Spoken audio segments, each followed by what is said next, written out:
Good evening, Maryland home buyers. Thank you so much for being here. My name is Kelly Crum, Content Specialist for Maryland Realtors. I want to welcome you all to your Home Buying Keys webinar. Assembled tonight, we have experts in the industry. With us is our very own Lisa May, our Director of Advocacy and Public Policy, Ben Antigovac, a realtor from Epic Realty, Amy Minnis, a lender from NFM Lending, Jim Hall from Freddie Mac, Catherine Kramer Dale, and Frank Bamunde from Maryland Department of Housing and Community Development. Tonight, you will get an abundance of information to help you navigate and succeed in your home buying journey. This webinar will be recorded and sent out to all attendees on Monday. We encourage your questions. We look forward to answering them. Please post all of your questions in the Q&A box at the bottom of your Zoom screen. With that, I'll turn it over to Lisa. All right, Kelly, thank you so much. And thanks to all of you for joining us for your Home Buying Keys tonight. Happen to believe that this is the best session of the year because it is National Homeownership Month. So it's wonderful that you are here starting your home ownership journey. We want to answer any and all questions that you have so that you feel empowered to take that next step into the home that is right for you. And that is why we have assembled this wonderful panel of experts to answer your specific questions, maybe even dispel some myths that you might have heard about buying a home here in 2025, right here in Maryland. So with that, I'm going to get it right started with our first panelist. As Kelly mentioned, Ben Ankoviak is here with us, managing broker with Epic Realty in Maryland. He also does some work in DC, but we're here to talk about Maryland tonight and keep you right here within our borders. So Ben, why don't you kick us off? Tell us what they need to know about working with a real estate professional in your home search. Sounds good. Thank you for having me here today. I think I did this about the same time last year. So a lot of similar things are happening this year that were happening last year. So, but what I think like my main advice would be, when you're getting started and getting serious about buying a house is in this market, you have to be ready to put an offer in pretty immediately. So you want to get all your ducks in a row. Talk to a real estate agent.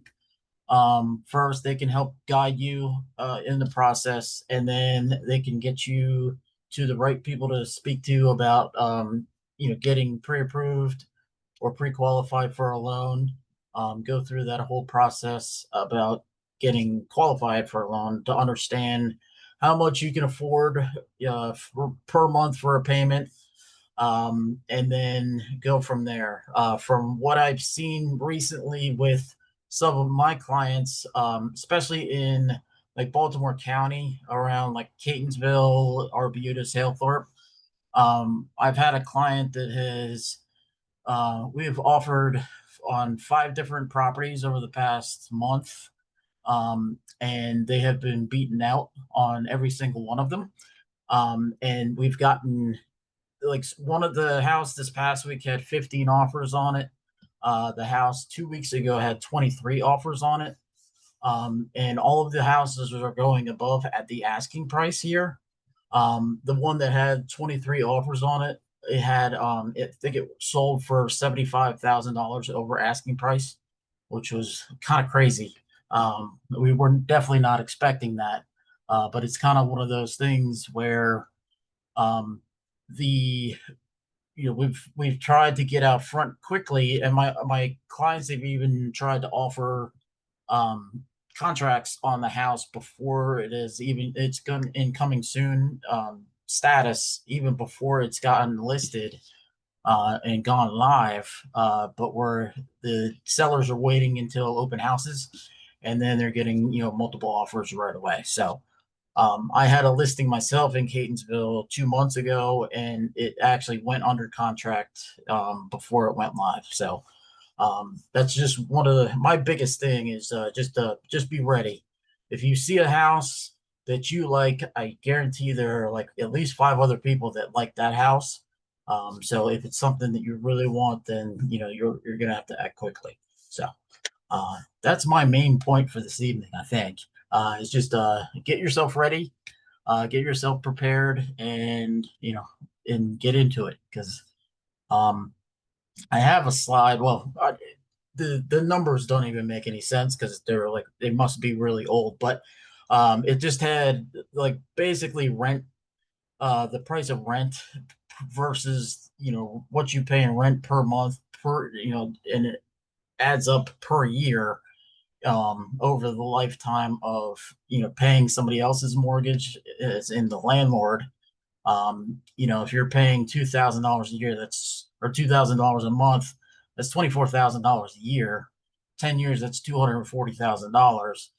In the same sense, if you purchased a home and you're paying that much, you're gonna have equity in your house by then, hopefully. So that's kind of my 2 cents there. So I think Great. Well, that's what Ben, I got. thank you. And obviously, if any of you have questions for Ben, you have him right here at your disposal. So please put those in the chat in our Q&A.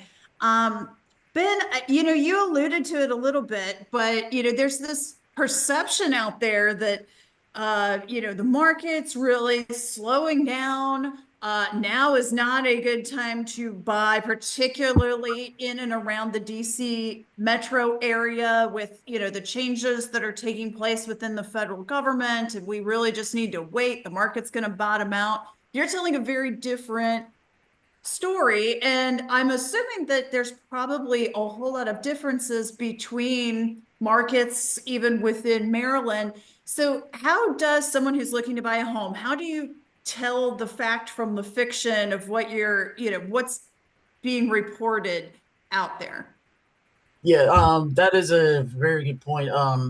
When in, you never really want to listen to the national level of real estate news because real estate is a local thing, and it's a hyper local thing. So things can change between counties and cities and different areas of the state.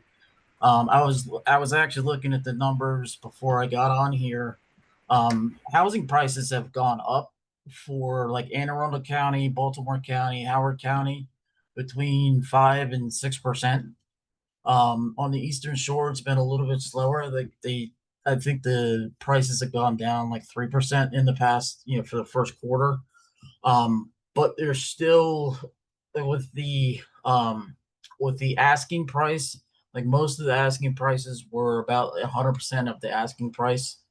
So there really aren't any deals out there. From what I've seen now, there are houses that it's not as crazy it has been in the past where a house is listed and it's gone like immediately. And when it comes to all the houses, there are some houses that are overpriced from the start and will sit for a while. But the biggest thing is there isn't a whole lot of inventory out there, so we have a ton of buyers competing for the same properties. And yes, we do have the situation with we are kind of in a political realm around here. And I have seen some potential sellers are waiting to see if they're gonna have a job and stuff like that. But then at the other side, if there are folks that do want to buy a house, it may be the time to do it because I think you know if price and the other issue is that we have higher interest rates right now. The My concern is if interest rates drop all of a sudden, I think the prices are just going to go up at least for a while, because everybody's going to start jumping into the market again. So you really want to get in touch with lenders or experienced and market experts in the markets that you're looking for. So Absolutely. And we did receive a question about interest rates that I'm actually and credit scores that I'm actually gonna hold for Amy. But the other part is, Ben, you have some folks who are renting now. They know when their lease is gonna come up for renewal. how early should they start the process of searching for a home, for reaching out to a real estate professional? Like how far in advance should you start that process, assuming you want to try to time it out as much as possible? Mm, I think a good key is at least to start the process would be like if you have 6 months left in your lease, that would probably be a good starting point. Because you can talk to a lender at that point, and if you have some credit issues that you need to clean up that you don't know about, they'll be able to help you get on the right track and and fix what you need to fix. And you'll have time to get that done before you're ready to start searching. When you're really starting to look and really wanting to get into a house, I would say like start 3 months out to really start looking, because there's always a possibility where you can, it really depends on your lease agreement, but you can get out of a lease, sometimes at the very end. It really, like I said, it really depends on the lease, but you can always buy out of the lease, or they may just release you because it's a hot property and they already have tenants that are in line and things like that. So, but for the purchase side, I would say, you can usually close on a house within 30 days, 30 to 45 days. So you kind of want to time it out, just so you start looking, you put an offer in, you're going to have like a 10-day grace period for like inspections and appraisals and everything. So you'll have a little bit of time in there to, look for a house, find the house, put a offer on the house, get it accepted, and then get into the new house. And hopefully you can all line it up and, be out of your rental unit the same day. It does happen. So. Yeah, and Ben, you did mention briefly too, that time period for home inspections and appraisals, and particularly in situations like you said where there are multiple offers, there's some advice out there like, oh, waive contingencies and make your offer more competitive. But what are the pros and cons of doing that, particularly as a first-time home buyer? Yes. I would say this, from my experience, the first house that I bought on my own, I kind of teach my clients that, things that I learned, the mistakes that I made. I always say get a home inspection. Always, because you don't know what is, things may be lurking there. I'm not a home inspector. I'm not a contractor. I can help guide you and see things that, I can point some stuff out, but I'm not an expert in that area. Most first time home buyers are not experts in, plumbing and things like that. So it's better to get someone, a professional's eyes on that. Um, Now there are different ways that you can go about it. You can do inspections, like you can do an as is with inspections. So you can say, I just want an inspection for my own personal, information, and not ask for any repairs. That would be the least that I would do. I don't like it when I have a client that does not want to do an inspection. And the folks that I have in Catonsville, they've been working with me for the past 13 years. I think this is house number 7 with them, and I've never let them. I mean, it's their choice, but I have never let them, buy a house without an inspection. And they've asked about it, but I will plead my case because I've been burned. My wife is over here, and she can attest that we had a septic system fail, and that is very pricey. Um, so that's my 2 cents. The appraisal part of it, that's another thing. It really depends on your situation, how much money you have in the bank and things like that. So that's a discussion that you want with your lender and your family and things like that. So Great. So we've told them, hey, about 6 months-ish out, we want to start talking to a real estate professional. Now we have 28,000 realtors who work in Maryland and in all corners of Maryland, how would you suggest they go narrowing that field of professionals from 28,000 down to the one who's best going to represent them? Yeah, well, I would start at epicrealty.com. We have some of the best realtors that I work with here. So, but what I would do, it's always good to talk to friends and see what experiences they have. Another good thing, like I'm trying to build this area, so I'm doing recruiting for agents, trying to find right ones that do right by their clients and things like that. So I'm actually going online, going into social media, to taking a look at videos and postings and stuff that agents have done. Then I'll go through and take a look at the reviews that they have. If they, if there are a lot of agents that have like 5-star, 5-star reviews, definitely start there. Now there are, I don't know. You definitely want to interview more than one person, I would say. Just, a lot of, everybody has a different personality. Some people may not be able to work well with others. Some people may gel more with someone else. So I would say, talk to 3 or 4 different agents, see what they're going to provide for you, and go from there. Go with your gut.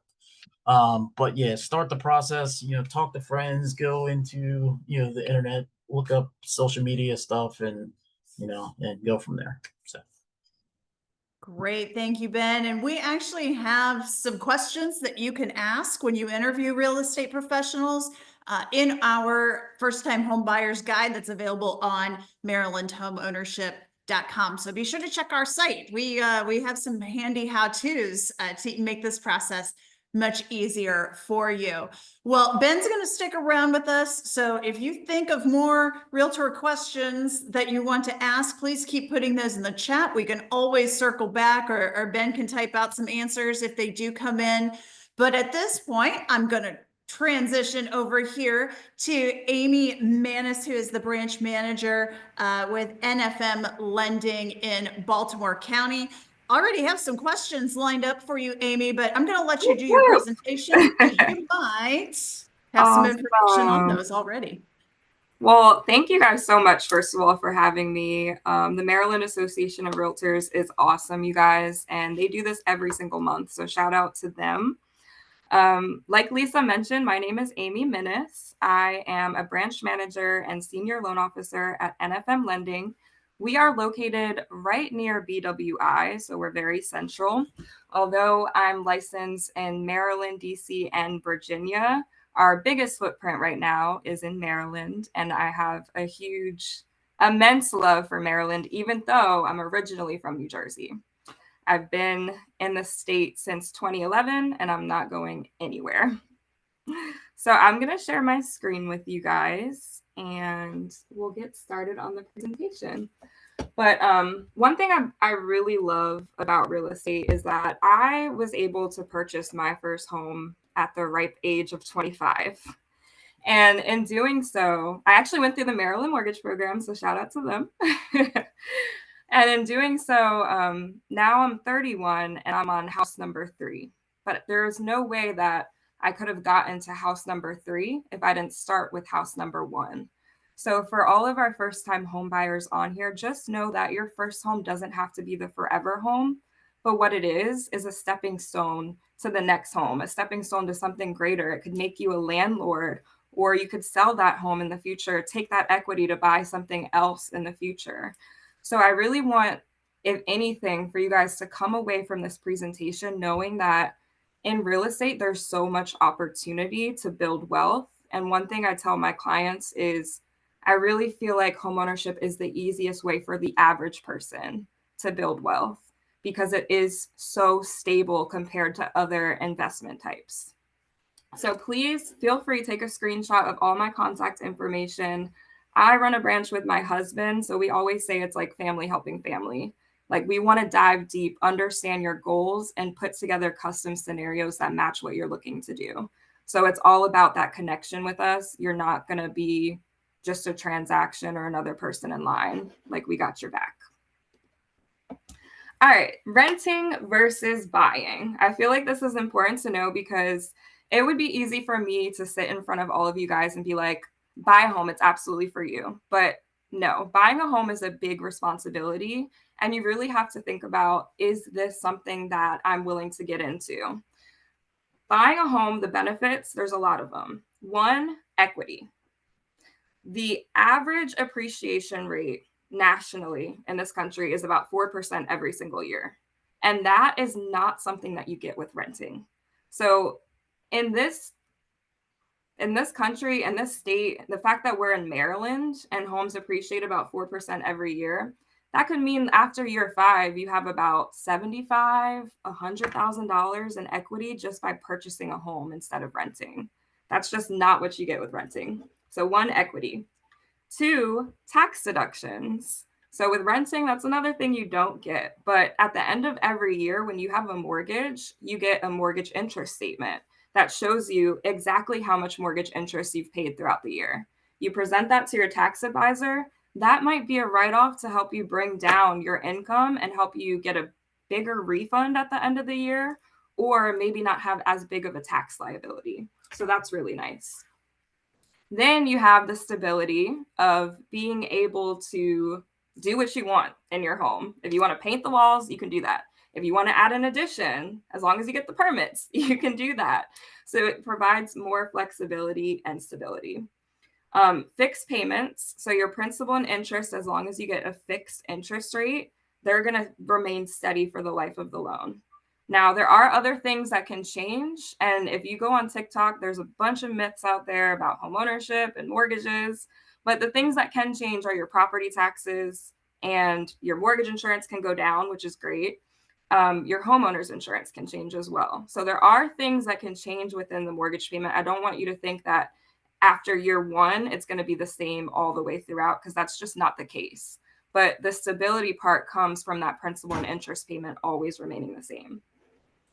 And then you have freedom. You're no longer at the mercy of your landlord. And who wants to be at the mercy of your landlord? So, all right, this is another thing that gets me excited. Homeownership net worth is almost 40 times greater than the average renter. And if we look at this graph, if you're seeing my screen right now, these are some crazy statistics. The average net worth of a renter is about $10,400. You want to know what the average net worth of a homeowner is? $396,000. That is a great big spread. And I'm not just pulling these numbers out of my butt.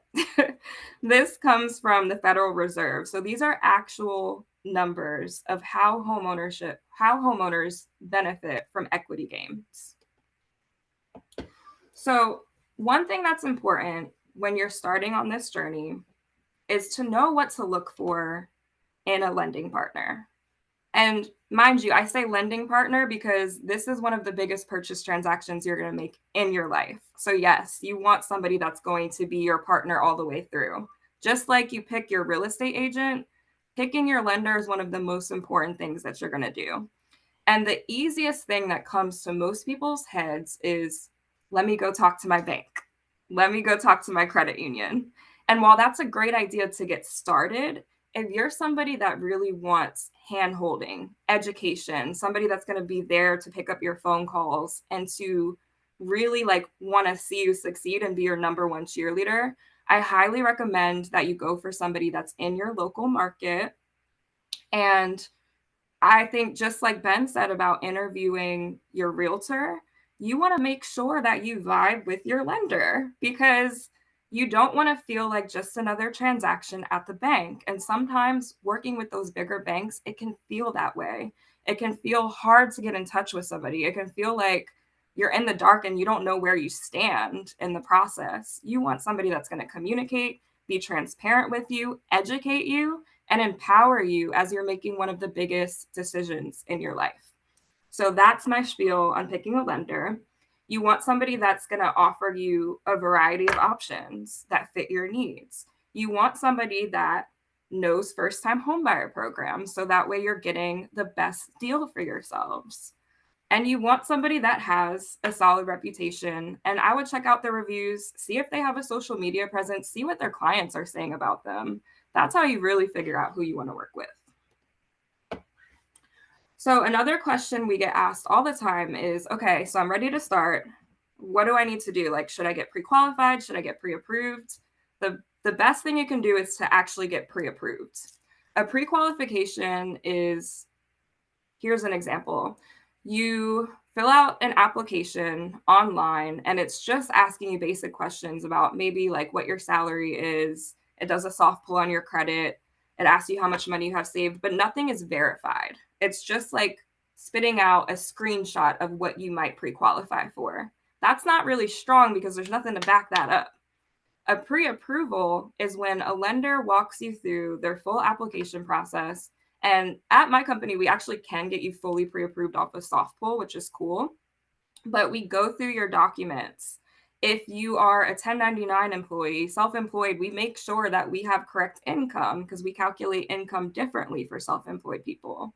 So we're doing our due diligence up front to know that when your file goes through the process of processing and you get to the big bad wolf of underwriting, which most people are scared of, that there's not going to be any questions. Well, there will be conditions. Let me not say that there's not going to be questions. There's going to be questions. But you have that confidence of knowing that when you make an offer, you're going to be able to perform all the way to closing day. And you're going to hear those sweet, sweet words at the very end that say that you're clear to close. It's a guarantee of that. So that's the benefit of getting pre-approved. It's less stress when you make that journey with house shopping with your realtor. Your realtor has more confidence in knowing that they're not wasting their time showing you all these homes. The seller is happy because they don't see any issues coming up with the lender later down the process. So they're more likely to accept your offer. So it's always more strong to get a pre-approval versus just getting pre-qualified. Credit. So that is the thing that scares people the most, I think, about wanting to get pre-approved. So I always tell people, like, the great thing about how my process works is that we do a soft pull up front. So that's the number one hesitation I have. It's like, I don't want to apply just yet because I'm working on my credit. And it's like, it's better to know than to not know or to guess or assume. And that's what you get by working with a lender that actually pulls your credit. Because if you're looking at Credit Karma, I hate to be the bearer of bad news, but that is not the scores that we look at, because you actually have different credit scores for different things. So when you go to apply for a credit card versus a car versus a home, we have different FICO score models. So mortgage lenders are specifically looking at your mortgage FICO scores, and you want to know where you stand. So what are we looking for? We can get you pre-approved down to a 580, sometimes even more. I actually was able to pre-approve someone that had like a 505 credit score, but you're not going to get the best terms when your credit score is below a 580. You have to be willing to put 20% down. You have to just have all your ducks in a row if your credit score is lower than 580. So ideally 580. But to get better terms, I really suggest trying to shoot for a 620. And then to open up the door of possibility for down payment assistance, we want to see a 640 score.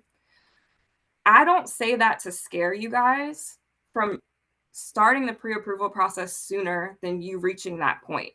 Because as lenders, we have resources. So there's a benefit of talking to us early because we can pull what's called a credit simulator on your score. So instead of you guessing, oh, I need to pay my credit cards down to this and I need to do that. No, we can tell you exactly what you need to do to get your score to where you need it to be. And I've done that for numerous clients. So I do still definitely encourage you to apply, even if you feel like your credit might not be ready yet. But again, like I said before, the higher your credit score, the better your terms are going to be. So continue working on your credit. First step is to know where you stand. I know it might be scary, but figure out where your credit score is, and then we'll go from there. So this slide just talks about what goes into a credit score. So I'll go over this really, really briefly. The biggest portion of your credit score is your payment history of you paying on time. The best thing you can do for yourselves is to make sure you pay your bills on time. And the good thing is that if you forget to pay your credit card and it's like behind 2 days, that's not going to report to the credit report. It's 30 days or more. So once you're 30 days late, that's a ding. Once you're 60 days late, you want to make sure you get that payment up to date. 90 days, that's not good. So make sure you're paying on time. The next thing that makes a big, big difference is your utilization ratio. So if you have a credit card where the credit limit is $1,000, never want to put more than $300 on that, because then your credit utilization ratio is 30%. You want to try to keep it under 30%, and best case scenario, try to keep it under 10%, because that's how the credit bureaus are going to be like, okay, this is a responsible borrower. They're borrowing not their full credit limit. They're paying on time. That's really, really going to help. The other things are just try not to have inquiries. If you go to a store and they try to tell you to open up a store credit card to get 20% off, I highly recommend don't doing that. Do not do that.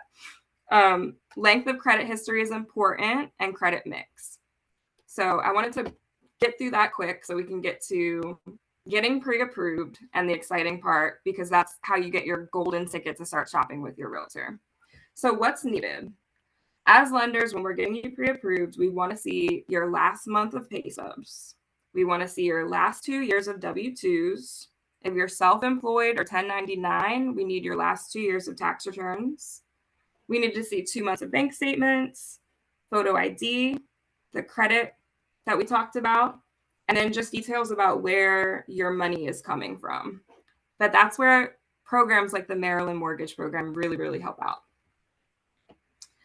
Types of assets that we allow, anything in checking, savings, retirement accounts. And I tell people, like, don't be scared to pull from your retirement account. It's pulling from one investment vehicle and putting it into an even greater investment vehicle. So that is something that you can definitely explore. Gift funds are also an option. If you're able to get a gift from family, that's great.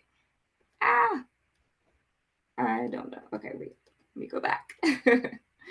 All right, so how much money do you need to close? That is a big question, right? Down payments for first-time home buyers are typically between 3 to 5% of the sales price. And then you also have closing costs, which are about another 3 to 4% of the sales price. So when thinking about how much you're going to have saved, I still say you got to talk to a lender, guys, because your situation is going to be different than your friends, than your aunties and uncles who closed 20 years ago, than your grandparents and your parents. And you don't know until you talk to a lender what programs you might qualify for. So this is just an example. I know it's a random sales price. I have it at 309, but I put this presentation together for one of my clients recently. And it shows her what it looks like for her to do an FHA loan at a 309 sales price with her full down payment and full closing costs. Her cash to close comes out to about $27,000. But then if she were to do a 100% financing program, that cash to close came down to $16,400. And then if her income qualified for the Maryland Mortgage Program, that brought her cash to close down to $12,547. Now, if you can top that with Ben getting you seller contribution, that's when magic happens and you can really get into your home for the least amount of money possible. And I've seen that happen. But again, it's going to depend on your market. And if seller help is something that you can ask for, or like in Ben's market, it might not be something you can get. So it really just depends on the house.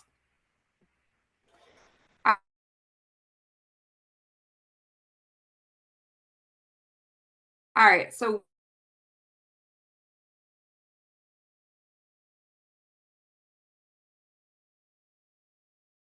2025 looking like? I know this year, a lot of volatility, mostly this year, and low sevens. It's also going to depend on if you're using a program. It's going to depend on your credit score. It's going to depend on what type of property you're purchasing, where you're purchasing, what your debt to income ratio is. So there's a lot of different factors that goes into what your interest rate is. The good news is that home prices are still projected to rise about 3 to 4% nationwide. So you're still going to receive those equity gains if you purchase this year. Inventory is improving. I don't know if you guys saw, but CNN wrote an article about like 2 weeks ago that said for the first time, and this is nationwide, for the first time, there's more sellers on the market than buyers. That's a great thing for buyers because that means that you don't have as much competition when it comes to getting the house that you want. Again, hyper local when we're talking about real estate. So that's not in every single market, but that's good to know. And then lastly, more homes are being built, which is great because it provides more options. So I just want to end with this. Again, the most exciting part of real estate is the potential for your equity growth. So if you buy a $400,000 home today, and we just estimate, again, 4% appreciation every single year, that means in 5 years on that $400,000 home that you purchased, in 5 years, it might be worth $483,000. You can take that equity in 5 years and start that business that you've always dreamed of. Take your kids on a nice vacation, get them through college. You can use that equity to add a renovation that you've always wanted to do in your home, add a mother-in-law suite. That equity is potential for other opportunities, and that is what real estate provides. So I'll end there, and I, at this point, will let you guys ask any questions that you have. All right, Amy, we have some teed up for you. We're going to rapid fire this here a Okay, little bit. awesome. And folks were listening because they do directly tie back to your presentation. So first one, I thought that credit or that mortgage pre-approvals were always hard pulls, not soft pulls. Is that a common thing to get a mortgage pre-approval with a soft pull on your credit? It is not common. I have worked for a lot of different mortgage companies. I finally found my home in NFM. And at NFM, we are able to fully automatically underwrite a soft pull, which not a lot of other lenders have. And I think it's just because we're all into technology and we have that technology front. So you might not get that option with every single lender. And I would just clarify with them, hey, if I move forward with this process, is it going to be a soft pull or a hard pull? And they will be honest with you. Fascinating. I learned something tonight too. This is great. So Yeah. how early in the process should someone speak to the lender, and how long is that pre-approval good for? Does it expire? That's a great question as well. I always tell my clients, like other lenders might say something else, but as soon as you have the idea in your head that you want to purchase a home, I want to have a conversation with you because we need to come up with a plan. And I don't care if that plan means your goal is a year out or 2 years out. It's good for you to know a strategy and a plan for yourself. So start the process right away. But like Ben said, we will have to refresh things about 6 months prior to you really wanting to be in that home. So that way I can make sure I have updated income information for you, updated asset information. I want to make sure nothing has really changed dramatically. But as far as starting that process, the sooner the better. So that way you know what you're working with. As far as the expiration goes, so a big reason why pre-approvals expire is because credit reports expire. And credit reports are good for 120 days once you do a hard pull. So that gives you about 4 months to shop. Because we do a soft pull, our process is a little bit different. We don't do a hard pull on your credit until you actually go under contract. So it kind of elongates how long your pre-approval is good for, as long as I keep your documents updated. And it's never going to be a situation where you have to reapply all over again because your information stays with the lender. So even if you are working with a lender where it expires, it's just a matter of updating certain things. Great. And then the final one, if someone is making their payments in full every month, does the utilization of their credit still matter? That's a great question. So a follow-up question that you need to ask your creditor, because this is interesting, and I only learned this a couple of years ago.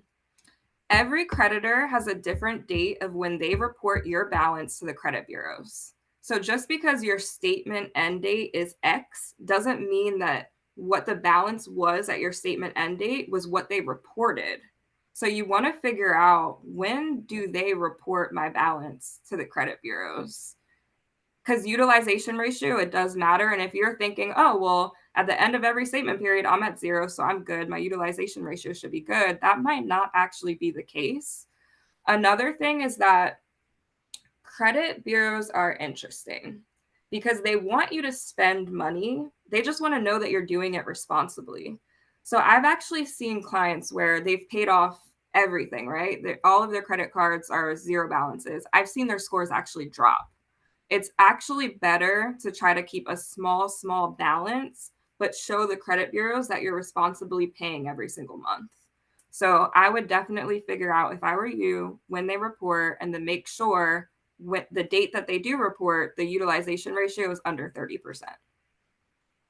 Excellent. Amy, thank you so much. This has been wonderful, wonderful Thank you. information. Amy's going to stick around. Ben's still here. Guys, keep your questions coming. We are going to do our best to answer all of them for you this evening, but we spent a lot of time on credit.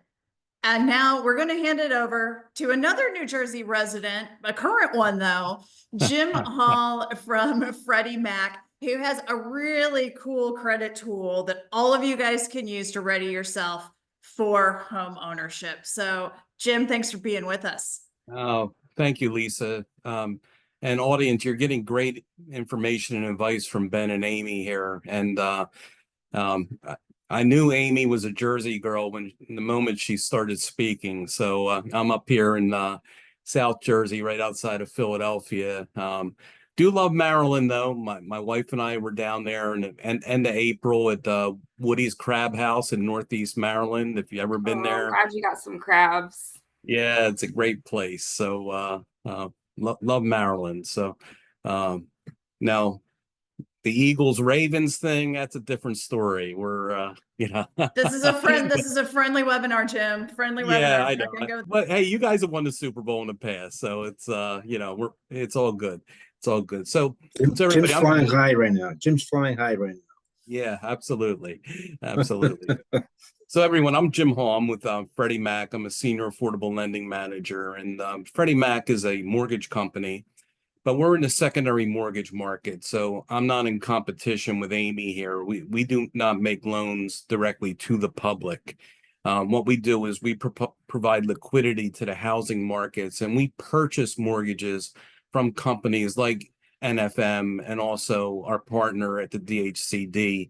And what we do is, we take those mortgages and put them into large investment bundles out in the marketplace. So we create mortgage programs for mortgage lenders to use, and also housing finance agencies like the DHCD. So I'm not going to do a deep dive into mortgage programs. You got a lot of great advice from Amy, and Catherine and Frank are going to go over the mortgage programs through the Maryland mortgage program. But I want to talk about one of the major pillars here at Freddie Mac, and that's education. And not only industry education, where employees like myself go out and meet with lenders like Amy and NFM Lending and our housing finance agency partners to discuss our programs, our products and services and tools. But we also, have a really, really great tool for you called Credit Smart. And that's our consumer financial literacy program. And I'm going to share my screen now and bring it up. And after our webinar tonight, Maryland Realtors will give you a copy of my slides. So you'll have a nice takeaway from this webinar today. So let me pull my screen up here.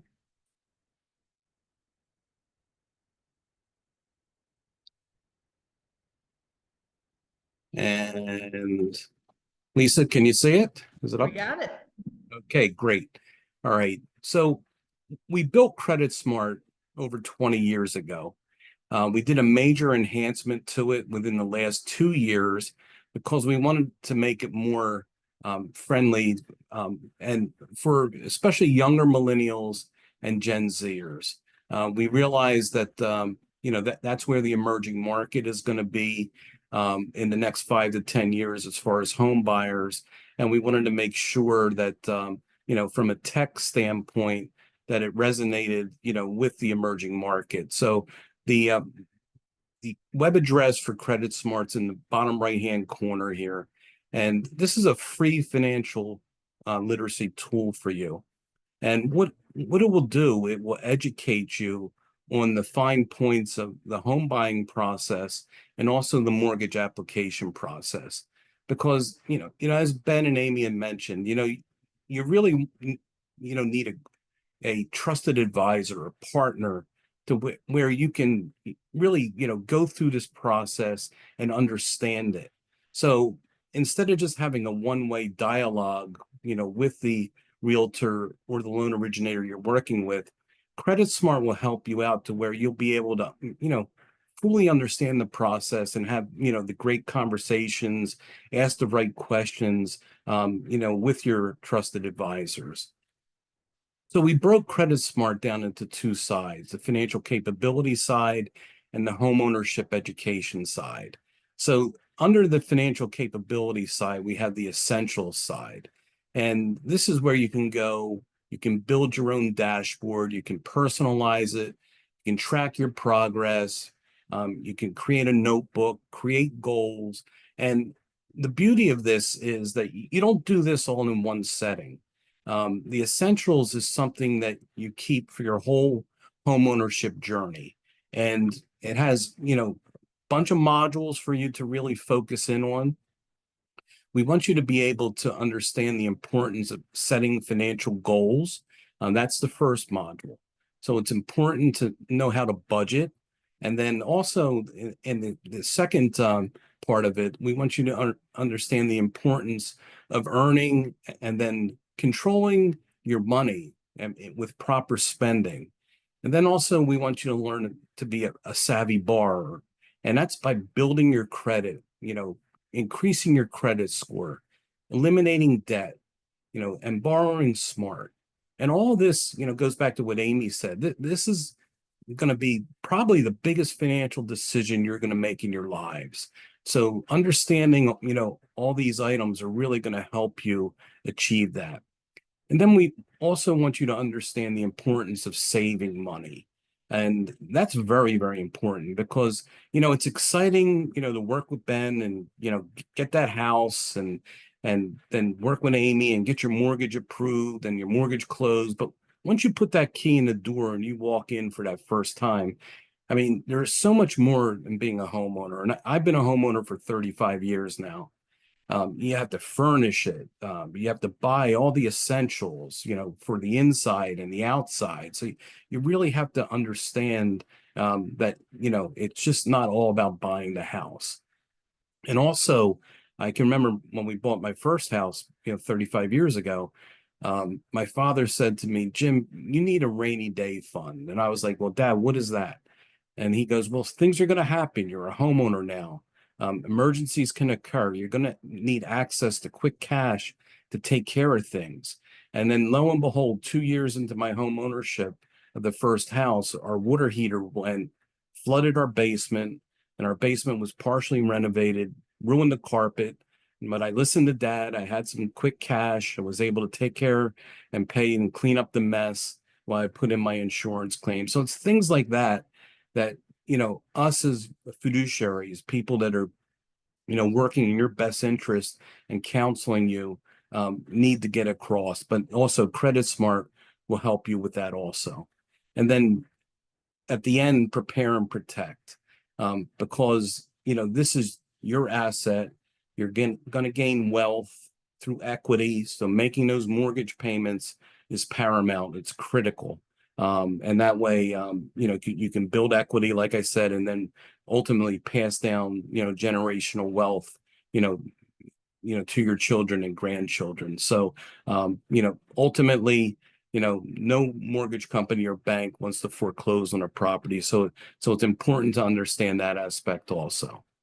Now, Home Buyer U, that's for the current, part of your process here. This is when you're working with your realtor and your loan originator, and this is 6 modules. It shouldn't take you more than 2 to 3 hours to complete. And again, it gets you through money management and credit and preparing for home ownership. It's available in English and Spanish, and you have to pass a test at the end of Home Buyer U. You have to achieve 80% or higher, and you get a completion certificate diploma that's good for 12 months. And, if I'm a loan originator and, you took my advice and you went through Credit Smart, you passed the test, you come back to me and say, Jim, I passed the test. Okay, what do we do now? I said, I know it's go time. I need to get your application approved and I need to get your loan closed. And again, this is free to you. Nobody will charge you anything for this. You don't have to go anywhere or go to an office to go through this, course. You do it all at your leisure, at your home. So again, I thank you for tuning in tonight and you walk away with something very valuable at no cost. So you're getting a lot of great advice and good luck to you, in your home buying process. And I hope you find the home of your dreams. So with that, I'll conclude. And Lisa, do we have any questions or anything or? Not yet, but what I want to mention, yeah, Jim said that Homebuyer U, it is absolutely free, but it can also qualify you for a lot of the really good down payment and closing cost assistance programs, grants, get you more favorable loan terms. So while it doesn't cost you anything, it can actually make you money, which is, I think, a really, really cool thing that Freddie Mac is offering to all of those potential home buyers out there. So Jim, thank you. We're absolutely going to send that information out to all of tonight's attendees so that they can log on and start clicking away. All right. You're very welcome. Are you? All right. Thank you. Thank you. All right. So we have come to the point. We have talked about your credit. We've talked about meeting with a lender. We've talked about meeting with a realtor. Now, what is your mortgage loan going to look like? And if you are a first-time buyer in Maryland, we have some pretty cool loan products that are only available to buyers like you through the Maryland Mortgage Program. So Frank Mamunde, Catherine Kramer Dale are here to talk about those wonderful programs. Frank, you're up. Yeah, let me see if I can do a screen share. Can you guys see the Maryland Mortgage Program website? I gotcha. All right, so what you're looking at is the Maryland Mortgage Program website. And I want to thank Maryland Realtors for putting this together every month. I know it's a lot of work that goes into that. I am Frank Bamonde. I'm a business development specialist with the Maryland Mortgage Program alongside with Catherine Kramer Dale. And what you're looking at is our website. It is mmp.maryland.gov. We are part of the Department of Housing and Community Development, but this is our dedicated website. If you Google Department of Housing, Community Development, it's going to take you to a whole different website. So I want you to come here just to get some basic information regarding the Maryland Mortgage Program. It's lots of things to go into it. First of all, you have to go through a participating lender with the Maryland Mortgage Program. There's ways you can do that. You can come to the website, scroll down, and you can click Talk to a Lender. And you can scroll down and fill this out, get started. And you can put in your name, your last name, email address, phone number, where you're purchasing a home, best time to call, where you hear about us. Hit submit, and we'll send you to a participating loan officer. And all the lenders been approved by the Maryland Mortgage Program, but this will be to a top loan performing loan officer that gets leads from the department. One of those would be Amy. Amy probably get some of these once in a while with the Maryland Mortgage Program. So that's one place where you can come in and just get to talk to a professional regarding your mortgage needs. Now, it's important that you know that we provide, just like Freddie Mac and Fannie Mae, we provide funding for mortgages and loans and down payment assistance, but we don't actually do the loan. You have to go through a participating lender with the Maryland Mortgage Program, and that's one way you can do that. When you work with the Maryland Mortgage Program, the lender has access to funds and different programs, and we're going to talk about a little bit about the programs. I'm going to scroll down to the professional portal. And by the way, you can come to this website at any time. Anyone can come to it. It's open to the public. And I'm going to go on the program information. And I'm going to talk about our products. Just give you a quick overview of our products with the Maryland Mortgage Program. I'm going to go under interest rates. I'm going to pull up the rate sheet. Our rates come out at 10 o'clock every morning. okay, 10 a.m. And we have two sides. We have a first-time advantage side with 1, 2, 3, 4, 5, 6, 7, 8. Come July 1st, we'll have an additional 2 products will come up because it'll be the start of a new fiscal year. So if you're a first-time home buyer, you have like 8 to 10 products to pick from. Obviously, you'll be working with your participating lender with the Maryland Mortgage Program. You cannot use just about any lender. You have to use a lender that participates with the Maryland Mortgage Program for you to be able to get a Maryland Mortgage Program loan. Even if you're a repeat buyer, so if you're somebody who doesn't qualify as a first-time home buyer, you can still use the Maryland Mortgage Program on this side, on the flex side. The rates are a little bit higher on the flex side, but on the first-time advantage side for first-time home buyers, these are the rates. The first product, the first-time advantage direct and the flex direct, comes with no MMP DPA. DPA means down payment closing cost assistance. This would be for a borrower who has maybe their own money or maybe money from other grants from cities or counties, and they're just taking advantage of the lowest rate that we have. So that would be the rate today. That rate's with no points. The 6,000 series allows a match. Partner match could be an employer, could be a city, could be a county, could be a builder, could be a community program, so on and so forth. And we have the 3% product, the 4% product, and the 5% product with their interest rates that change every day, every business day. The rates do change. The 5% product is the biggest reservation product with the Maryland Mortgage Program. It gets the most reservations, really over 60% of the reservations I would say on a month-to-month basis tend to be the 5% product. They have a product called the Home Start. That would be for borrowers below 50% of AMI. We'll take a look at the income limits in a second. Just giving you a quick overview that we have products that can meet your needs. If you already have money for closing costs and down payment, then you can take advantage of our direct, get the lowest rate. And if you need down payment assistance from different partners, you can get it from here. The 5% product is our biggest reservation winner. The Home Start is for borrowers below 50% of AMI, which is a number that HUD gives us. We'll talk about that in a second. And that doubles your down payment assistance from 3% here to 6%. So it really gives you a lot of money. The Montgomery County Employee Down Payment Assistance Loan Program is from Montgomery County government for county employees. So you have to work for Montgomery County government to be able to get this product called the MEPAL. And the Maryland Smart Buy is for first-time buyers with student loan debt.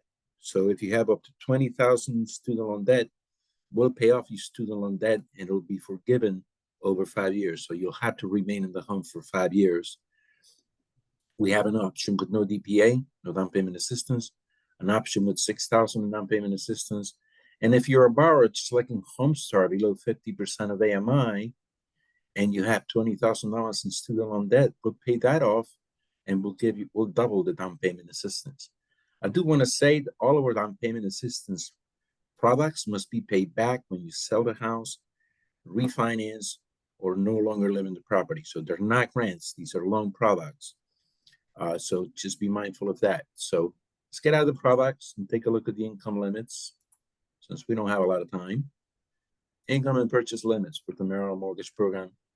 Our standard purchase price limits been just updated as of May 19th, 2025, and they're by county. So different counties have different numbers.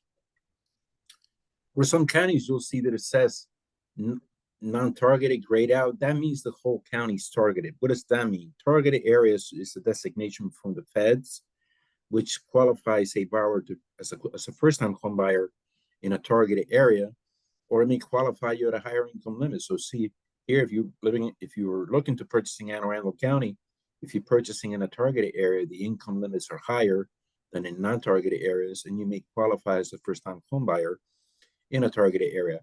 There is actually a mapping tool. I would just suggest that you go through your participating lender with the Maryland Mortgage Program, and they'll guide you through all of that. You're not going to be able to remember all of it. Some counties are fully targeted. So if you're purchasing Allegheny, Baltimore City, Caroline, Dorchester, Garrett, Kent County, Somerset, you can qualify as a first-time home buyer and at a higher income limit. All the counties had no targeted areas, such as, let me see here, who do we have? They're not targeted. We have Calvert, Carroll, Cecil, Charles, Howard, Queen Anne, St. Mary's, so on and so forth. So there's lots of information in the website. There are 6 basic eligibility guidelines that you need to follow with the Maryland Mortgage Program, or that your lender's going to look for when they're putting together a file for the Maryland Mortgage Program.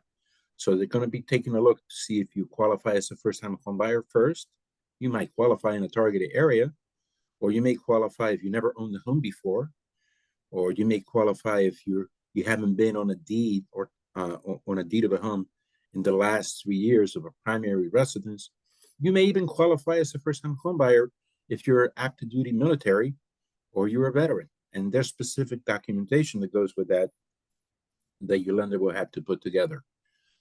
Another overlay that we're going to look at are the income limits, household income limits, not just your lender's going to be looking at borrower affordability, but we're going to take a look at household income limits. So we're going to account for all the income that's coming into the household, whether that income is going into the mortgage or not. So that determines the household income eligibility for that family. You're going to take a look at assets. Can I have more than 20% of the sales price in liquid assets? And that's a pretty high amount. So it's not like, if you're looking at a house that's 200,000, basically if you have over 40,000, you have to do an asset test. But if you have it under 40,000, you don't have to. On a $400,000 home would be 80,000. So it's not a low amount of money. It's a high amount of money, to be sure. So income, assets are important with the Maryland Mortgage Program.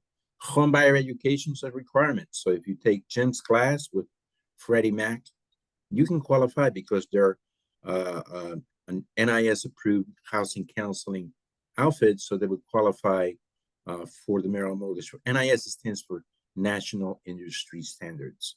Right? So it could be a HUD approved or an NIS approved housing counseling agency that provides the counseling. Then there's a couple other requirements, such as your debt to income ratio. That could be a 45 to 50, depending on your credit score for government. Government would be an FHA, VA, or rural housing. And for conventional and Fannie Mae or Freddie Mac, it can go up to 50. There's a couple of things that the lender has to do to be able to get you up to 50, but you don't need to know that necessarily. It's more of an internal thing. That's something that you need to do as a borrower to get up to the 50 with conventional loans. So, and the last overlay for the Maryland Mortgage Program is the credit score. The credit score is very important for MMP, and we're looking at 640 for whether you're going government or whether you're going conventional. We're looking at 640. If you have 3 scores, we'll use the middle score. If you have 2 scores, we'll use the lowest. And if you have 1, then we'll use just that one. So be mindful of that. And for the only program that has a higher credit score than the 640 will be the Smart Buy product that we talked about, where you can pay off student loan debt and be able to buy a home. For that product would require a 720 credit score. As far as what you need to do to be able to know more about the program, you can come to the website. I suggest you work with a participating lender with the Maryland Mortgage Program. We have over 110 lenders that participate.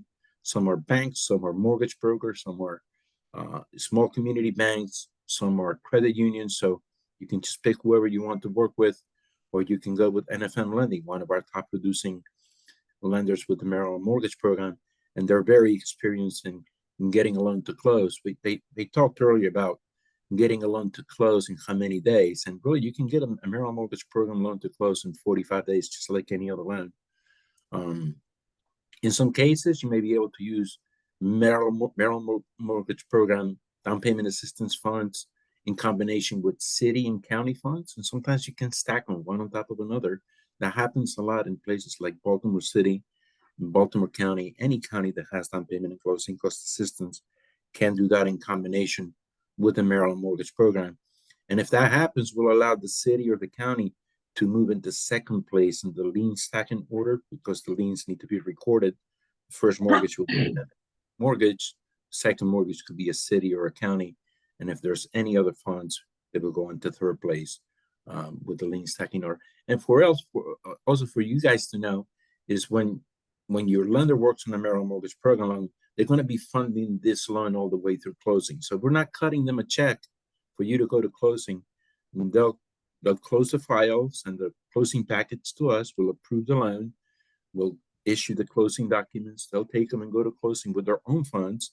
And then in the back end, when you're already in your own home, they'll do the paperwork and send us the paperwork we need, and the loan will be purchased by the Maryland Mortgage Program through our servicer, which would be U.S. Bank. So all Maryland Mortgage Program loans go through a master servicer. It's called U.S. Bank. But basically, the loan will be with the state of Maryland through your participating lender with the Maryland Mortgage Program. So as far as the impact of the products, I just want to say, I think this year we're going to hit about 3,200 loans. That's 3,200 loans. That's over 280 loans a month. So we do a lot of loans with the Maryland Mortgage Program. It's not just one of these things that we have this program and we do, like 100 loans a year. We do 3,200 loans a year. We're hitting almost $1 billion a year. And if we were a bank doing loans, we would be the biggest lender for first-time home buyers in the state of Maryland. So really, most of the first-time home buyers that need down payment and closing cost assistance should take a look at the Maryland Mortgage Program as a serious alternative when they're trying to purchase and buy a home. And I want to leave it up to any other questions you may have. I think I pretty much hit everything a little bit. Yeah, Frank, thank you so much. And don't worry, if you guys are feeling a little overwhelmed, we threw a lot of information at you tonight, didn't we? For all of our attendees. But here's what you need to know. And we did have a good question actually just come in about some of those down payment assistance programs and loans and grants. You, of course, always need to look at the particular, the specifics of each of those. But by and large, those are going to be targeted to where you're looking to purchase, not where you live right now. Those are incentives to buy homes within those particular cities or counties or zip codes, even in some cases. But well, we go by counties, not by zip codes necessarily, but yes. Yeah, exactly.